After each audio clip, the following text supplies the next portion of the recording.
Në këtë dunja ka mashtrime, ka gënjeshtar, ka njerëz të ligë, ka mashtrues, ka hipokrit, ka njerëz që nuk dojnë, tentojnë me të bëu keq. Çfarë do bësh kashik tjerë ti? Do të vajtosh, të tosh një mirime, të kërkosh një jetë utopike ku s'ka njerëz të ligë të këqij, në dunja nuk është ajo. Mi si përveç tokës nuk është ajo, është dikun tjetër. Andaj kuptoj jetën kështu. Jeta është e tillë që i bën mirë njerëzve, nuk ta kthej me të mirë.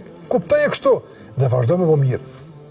Nëse mos mirënjohja e njerëzve të kthen në koprac që nuk jep, të kthen në të mbyllur që nuk ndihmon, e ka humbur betejën. Është dash me njoh jetën se ndihmon e nuk ta di njerëz. Sprish punë, vazhdojmë tutje. Qëllimi nuk është njeriu. Qëllimi nuk është fama, qëllimi është Allahu Azza wa Jall. Natyra e jetës është e tillë. Të vdes i dashuri, të vdes miku.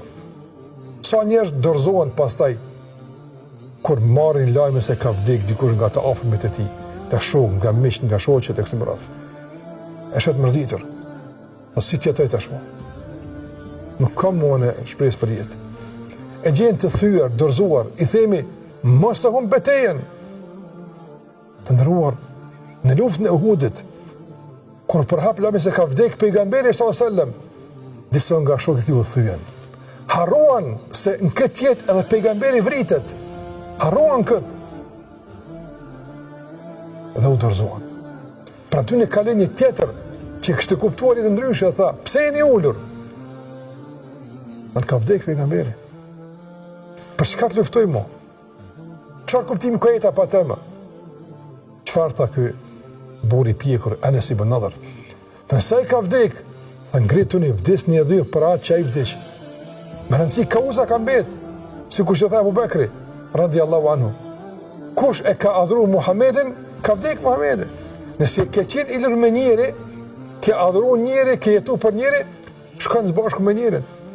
O men kani ya'budullah, nërsa që Allah në adhuron, Allah është i gjallë, nuk vdes kur, gjithmonë ke arsye, gjithmonë ke motiv, ke ambicie për të vazhduar tutje. Kjo është jeta. Vdes i dashuri, smoresh. Njerëz të më smirë njohës. Ç'a do bësh? Dorëzohesh? Jo, më dorëzo. Njihe jetën kështu, kjo pozicion i duhur. Nuk mund të futesh në fushë betej pa këtë armë, pa këtë kuptim të rëndësishëm që ka të bëjë me natyrën e kësaj jete. Dhe Allahu flet shpesh në Kur'an për natyrën e kësaj jete. Flet Allahu për natyrën e njeriut, për anën e tij të errët, që mund të jetë mashtrues, mos mirënjohës. Njeriu ndaj Allahut është mos mirënjohës, jo ndaj tij, ndaj mia, ndaj tij. E kuptoj drejt këtë. Që kjo të në fuqinë e lan për të vazhduar, jo në gjynxim dhe dorëzim.